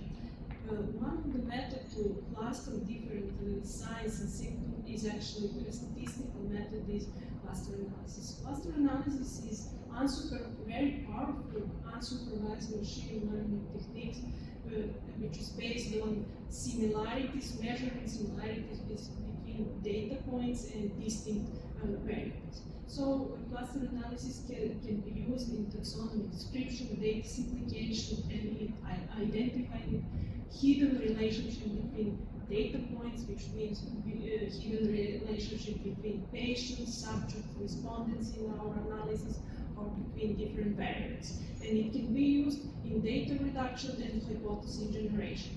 So on this slide you can see general form how we can conduct one cluster analysis in healthcare in order to phenotype different diseases, or in order to find out what are the new and hidden patterns between data points, which means between patients or between different variables. As inputs, we can use routine clinical data parameters, then we can use biomarker values, or we can use genomic data, and by applying appropriate clustering algorithm, we will get unique grouping. So it might be useful in understanding pathophysiology, predicting treatment response, and increase clinical trial enrollment. So I can connect this with Vladimir's presentation in a way that with this statistical analysis we can cover at least 2P, which means prediction, 1P as a prediction and 1P as a personalized approach. And there are several types of clustering. including hierarchical clustering, gaming clustering, and density-based clustering. So each of these methods has its own advantages, and it is suitable for the different type of data and clinical questions. But today we will focus only on hierarchical clustering because we have the most experience by using this type of statistical analysis. In essence, in cluster analysis, we actually estimate the similarity between data points, patients, respondents, subjects, or different variables. So it can be measured by using different distance measures such as Euclidean distance, Manhattan distance, or composite similarity. And you can see what is in the background of this process of calculation. So it's very complex analysis, but as the first result of this analysis, we will get dendrogram. Dendrogram is actually tree-like structure which illustrates arrangement of clusters produced by hierarchical clustering. So these horizontal axes represent actually distance or dissimilarity between clusters, between groups actually, and vertical axis represents data points of different variables used in specific cluster analysis. So this process can start from the bottom to the top. In that case, we will conduct agglomerative cluster analysis, agglomerative hierarchical clustering, which is the most commonly used approach, or we can start from the top towards the bottom, and in that case, we will use the divisive method, which is less commonly used method of statistical analysis and cluster analysis as well. So you can see different methods how we can measure distance between data points in different clusters. And finally, the last step in cluster analysis will be to estimate the optimal number of clusters in the data analysis. That's actually the part of evaluation of our work, of our statistical analysis. And that would be all about, in brief, about statistical analysis. And I'm sure that you're more interested in examples and our experience related to conducted clinical cluster analysis. First of all, I chose this one as an argument in favor of usefulness of cluster analysis. So this paper is published this year with consideration that clinical clustering technique is one of the most useful methods for analyzing patient similarities for precision medicine. So once again, we have confirmation that it could be used as a part of personalized medicine approach. The next one is just an example that it can be used in different areas, in different clinical areas, such as here as an example for different breast cancer. Then I put an example for precision medicine approach in patients with heart failure. It's very important to pay attention that we can combine two dendrograms. Usually, two dendrograms like here are followed by heat map. Heat map is actually here, and the purpose of heat map in this case is actually to illustrate the strength of association between different variables or different data points in specific statistical analysis. So the next slide is also an example and have to be pay attention on the cluster analysis in a way that we can cluster not only patients but also different variables. So here we see that group of researchers cluster actually generic and dermatology specific instrument in certain population. And also it was used, their experience by using cluster analysis in mycology, in identifying antifungal drugs that retain efficacy against Candida albicans. It's also paper published this year related to oral health. And finally, what is actually our experience and what are our results? First of all, I would like to take the opportunity to greet my Professor Arsić, who is not here, and also Professor Valentina Arsić Arsenijević for our long-standing collaboration. And as a result of this long-standing collaboration is this paper published 4 years ago related to vulvovaginal candidiasis.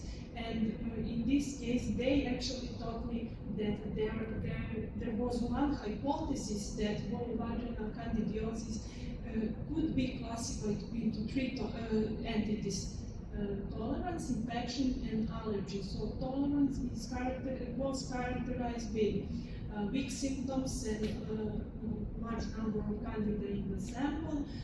Infection was characterized with strong symptoms and large number of candida in the sample, and allergy could be expressed by strong symptoms but a small number of candida in the sample. And that was our hypothesis. We relied on that hypothesis and clustered non-specific signs and symptoms related to genital infections. And our results was following. So we got three different clusters. First one was labeled as the irritation cluster, including burning, erythema, and itching. The second one was uncommon cluster, including unpleasant smell, edema, soreness, and tenderness. And the last one was discharge cluster, including excessive and vitis discharge. That was our first published article related to cluster analysis. The second one is actually the part of this project, FungalCaseFinder, and consideration related to empirical treatment of nail infection, also in combination with the duration of mycological analysis and wide range of different non-specific symptoms and signs related to nail infection, led us to conduct cluster analysis. In this case, we got two main clusters. This blue one located on toenails and followed by pain, and a combination of red and green lines, that was the second cluster, located on fingernails and followed with more discrete symptoms and signs compared to the part located on toenails. The last one, paper published, is related to automycosis. So in this case, common problem related to distinguish bacterial from fungal ear infection led us to cluster symptoms and signs related to ear infection. Aspergillus niger infections. Automycosis actually led us to conduct this cluster analysis. So in this case, we got two clusters. The first one, cluster one, was characterized with the dominant black suppression in almost all patients. And the second one was characterized with the presence, significantly frequent presence of comorbidities in the case of patient cluster in cluster 2. And finally, I will sum up that cluster analysis is very valuable tool in identification clinical phenotypes in fungal infections, because it can be used to uncover hidden patterns in clinical data, and there is a great potential to improve and to apply personalized medicine approach. For sure, we need to carefully interpret and to create and extract meaningful insights, but I'm sure that cluster analysis might be very important to improve personalized medicine approach.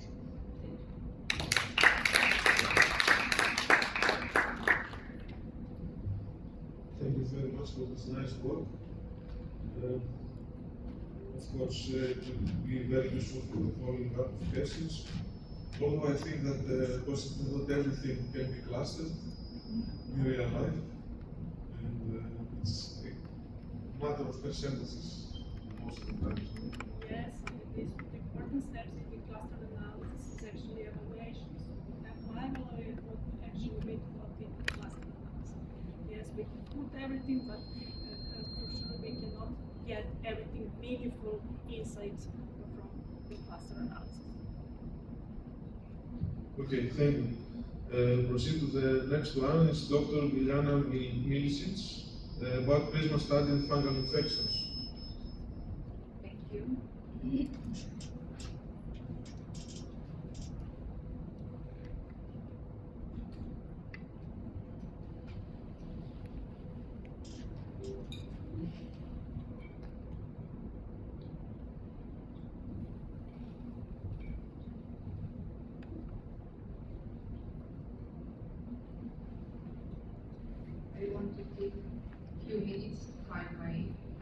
presentation.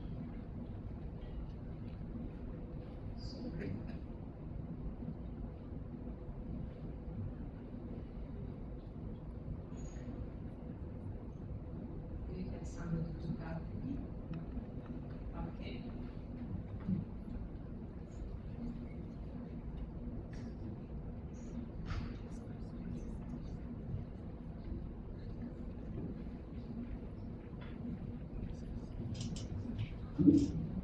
Okay.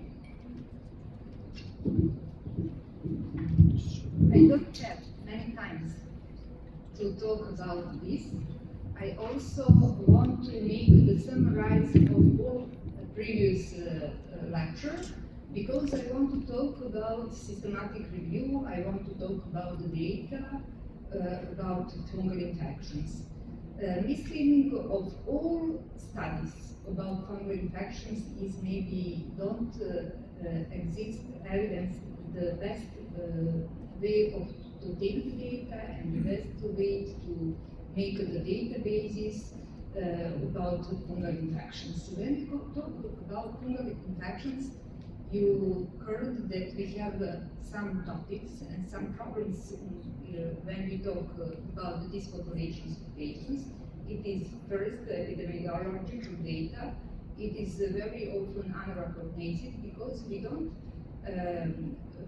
put all patients with fungal infections in epidemiological data. Why? Because diagnostic is not simple, because we have tests for small sensitivity and small specificity, but maybe when we talk about tests for fungal infections, it's not problems with the test, it is problems to take the swabbing, obtain the specimens, and we must do it better.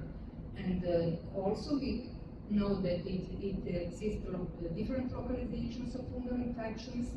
Most common infections is skin and nails, but also it is important infections of oral cavity, lung, urinary tract, and many other localizations. I'm an anesthesiologist. I have two specialties. I'm an anesthesiologist. For me, it's very interesting. Sensitive patient populations. So why? Because in this group of patients, fungal infections may be some cause very dangerous morbidity and sometimes mortality. And epidemiology risk factors, diagnostics and therapeutic approach, it is the more point of more interesting point for systematic review and for critical evaluations when we talk about epidemiology. We talk in many other presentations about our software. The aim of this software is to create databases, big databases with patients with fungal infections. Why we need the big databases? We want to talk about machine learning. We want to talk about artificial intelligence, but it's not simply if we lack excellent evidence of these patients, because that for the first time when we have the idea to make the big databases, we start with evaluations, but critical evaluations of existing evidence about fungal infections. The last decade of the late century is typical for the affirmations of new integrative studies in all scientific fields, including medical and healthcare. What is systematic review? What is integrative study? It is one virtual experimental model which consists the primary publications of some topics. The way of synthesis information from primary study is not luck, and it needs more effort of all teams who want to write systematic review. It is very important, the first step in every systematic review is searching strategy. We defined our keywords. After that, we searching some databases, and we want to see how many studies exist with this topic, but also all this study not enough, all this study very often is not the appropriate for the topic which we want to talk. because the systematic review must use only good protocols to confirm it, and the first step for clear search strategy and presentations of these results. Today we use very often PRISMA guidelines or Cochrane protocol to write our systematic review. PRISMA statement is something which we use in our systematic review. I want to present you results of our systematic review about dangerous stomatitis. I'm professor in the School of Dental Medicine, and the team of School of Dental Medicine in Belgrade with Professor Valentina publicate one systematic review. It is very interesting systematic review because they give us some new point of dangerous stomatitis. But in short time, I take the short time to say you something about PRISMA statement. PRISMA statement have two important steps. The first important thing is the flow chart for searching strategy, and the second important part of PRISMA statement is the PRISMA checklist. It consists of 27 items. All of these items show us how we must prepare and show results of systematic review. I think that is enough for this auditorium about systematic review, but maybe it is useful for us to see the results of our systematic review about dangerous stomatitis. This is systematic review we publicate before 3 months, but it's very interesting. We have many readers.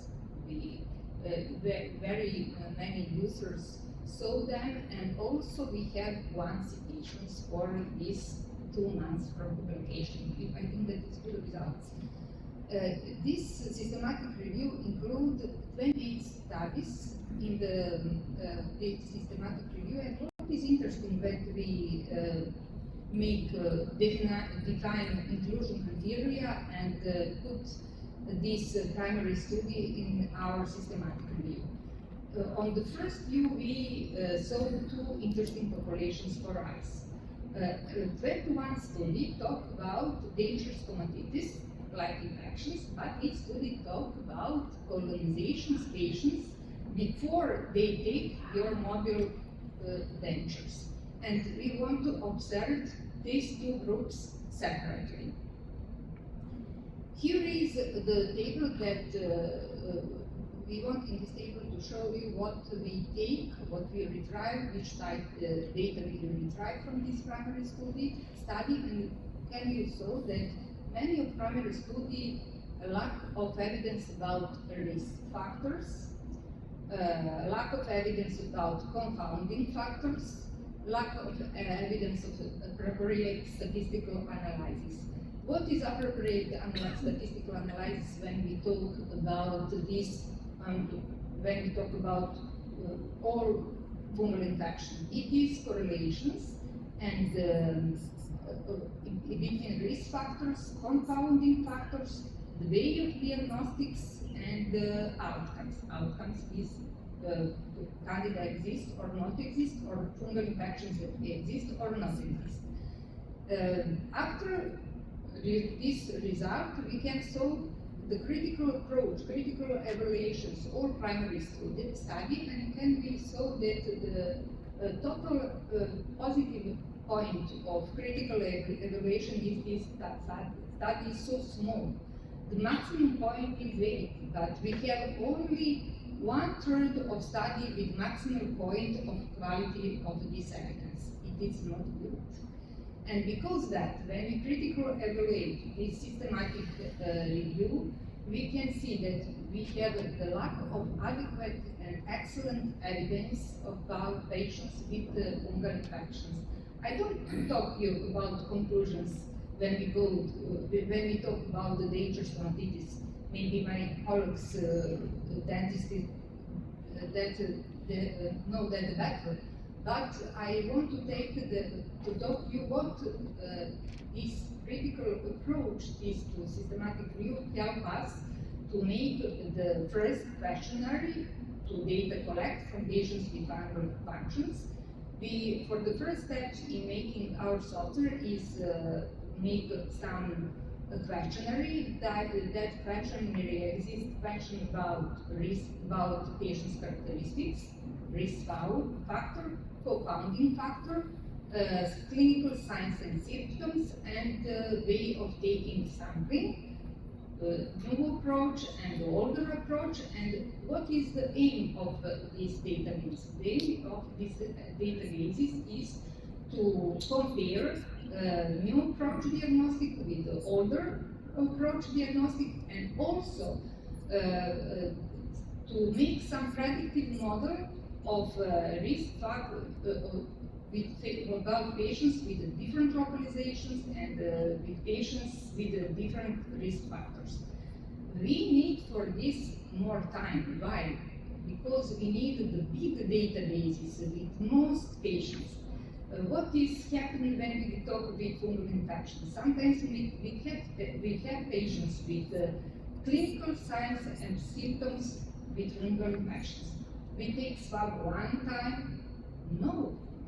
We take swab the other time, no fungus. But what is me? We can say to the patients, you don't have fungal infections. It is not true, it is false.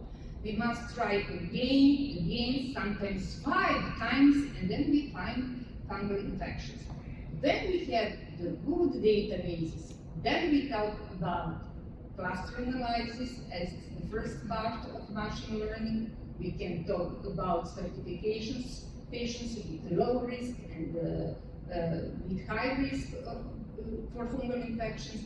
And we can talk about predictive models for patients who use this software to thinking about possibility fungal infections in some locations. So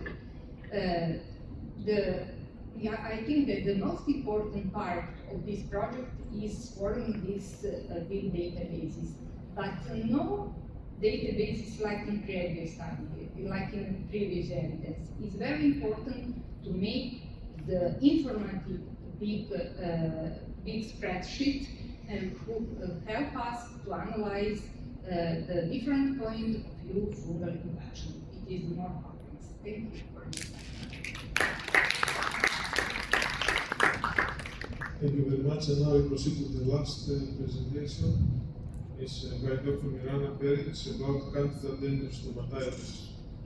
Yes, but I will give this lecture instead of Mirjana Perić because she has some health issue and she prepared this presentation, but she is unable to talk about this. And if I can find just okay.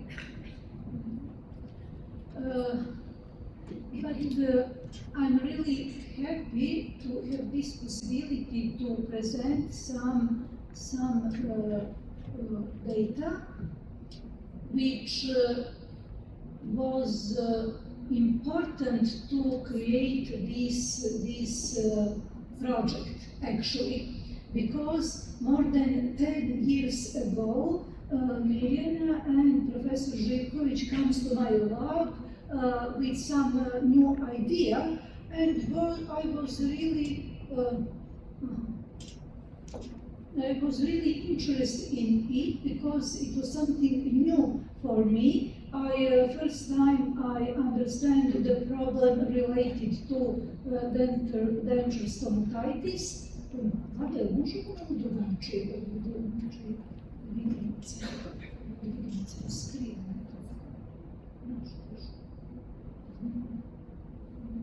Okay, thank you. Yes, okay. Sorry for this technical problem. And she explained, yes, I understand. Okay, I will take this format. No.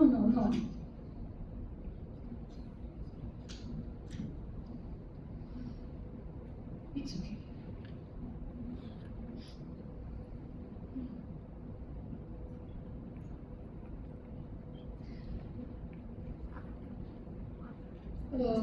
Yes, great, thank you. We, during this PhD study, we tested several sampling approach, and we confirmed a very significant difference between swabbing and ultrasound fungal extraction. This ultrasound method is very important to destroy biofilm, fungal biofilm. Also, we observed a number of different candida species, more than 4, and also they are very well correlated with severity of disease. Here is a very good classification of this pathological condition, and this allows us to get proper results. There are 3 types of severity: type 1, type 2, and type 3. And also, it is well known that some local and systemic factors influence on severity of this disease. Also, it is proved that these conditions are very positive for biofilm forming, especially candida biofilms.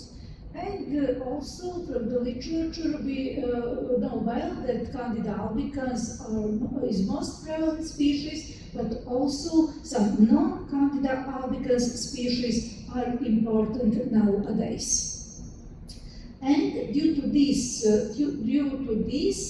we create some hypotheses that approach, sampling approach with biofilm destroying will give us better yield of fungi or proper results by destroying biofilm. As you showed before, this is some scenario how biofilm form on live tissue, but this is also similar scenario how it's formed on prosthetics tissue. And we can take several type of samples, but one of the best was sodification method.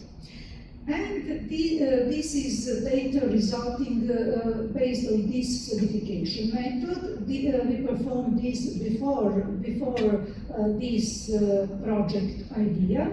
And this sampling technique, the different sampling technique that Professor Mira applied for PhD study, we evaluate and we got really wonderful results in comparison with severity of dental stomatitis.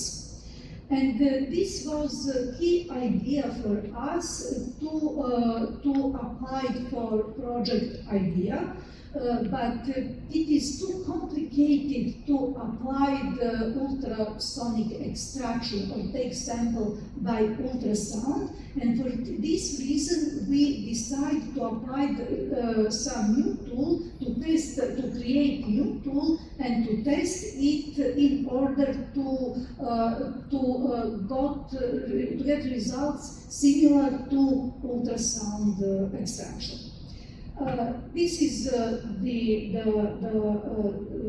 results from ultrasound in compare to dental swab, oral rinse, and mucosal swab. And this is very nice statistical approval of this hypothesis. And based on this, we decided to apply for a project idea. And with this project, this is really some low number of patients, about 33 samples we take until now, but the first one was very promising. By swabbing, we observed negative results, and with our new tool, we observed positive candida results. And this is promising, and we believe that we will finish all our milestones on the right time and publish this data. I would like to conclude this session, and again to thanks a lot to all member teams of Project Idea, especially to Ms. Ana Vitez. She helped us very much during all this project period, which was really difficult because behind the scientific part of the project, we have too much administrative work, and it was a little stressful for us, but now we are we must be familiar with this. And in next, I think we have almost 7 months. We will try to complete our results, because this is in the early stage, but promising, and to publish this data. But any suggestion from audience will be very helpful for us. Thank you very much. Thank you very much, Professor Arsenijević. Do you have any comments? Question. If not, may I make a comment and also two very small questions? Yes. One, the main comment, as I feel about Fungal Case Finder, as if I understood well, is that the biggest achievement of the effort is that you managed to bring together so many different people, specialized doctors, work together for a common target from almost every specialty that is involved in medical mycology. So this is a good achievement, and go on, please don't stop in your effort. But again, if I have understood well, let me know, please.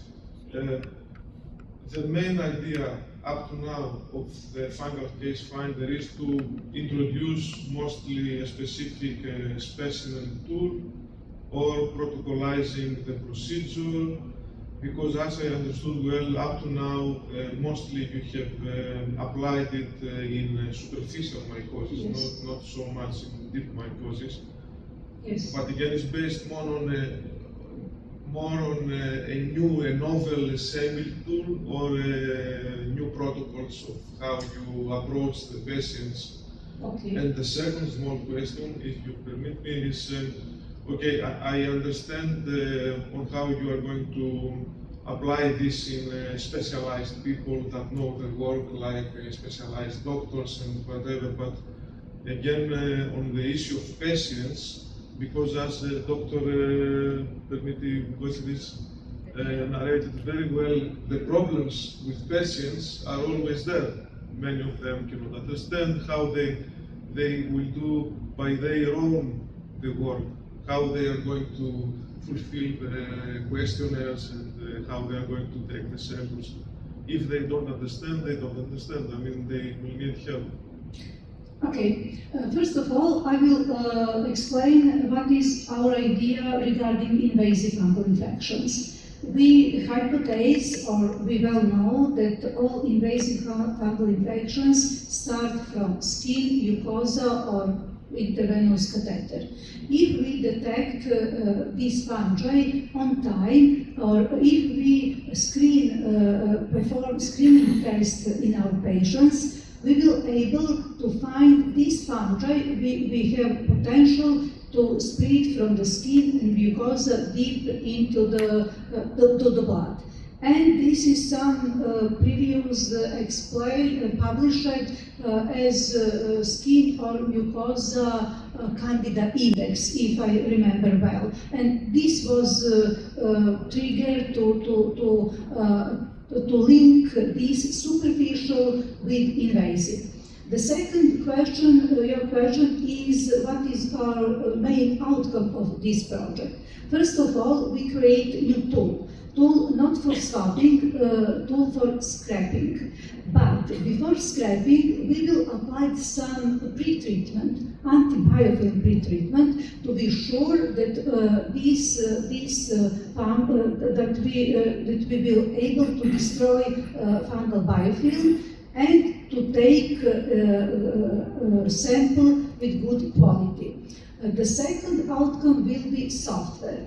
Professor Daniela explained that we have two software. This one is research software, which is important for collecting data set, big data set. But after this, we will create another software which will be more friendly for use to professionals from different specializations and to patients, but a different one. One for patient and one for some different specialization. Why? We understood that education is very poor.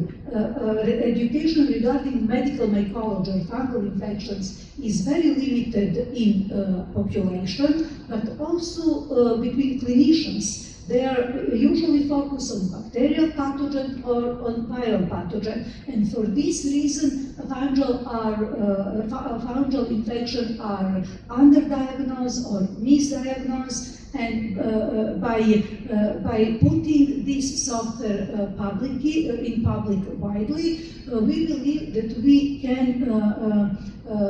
put education regarding fungal infection more to spread this education.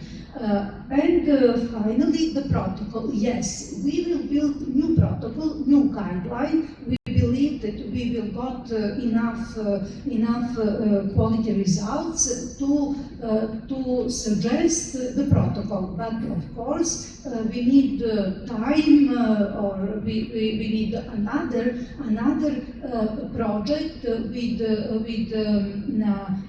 another aims to prove this in routine practice.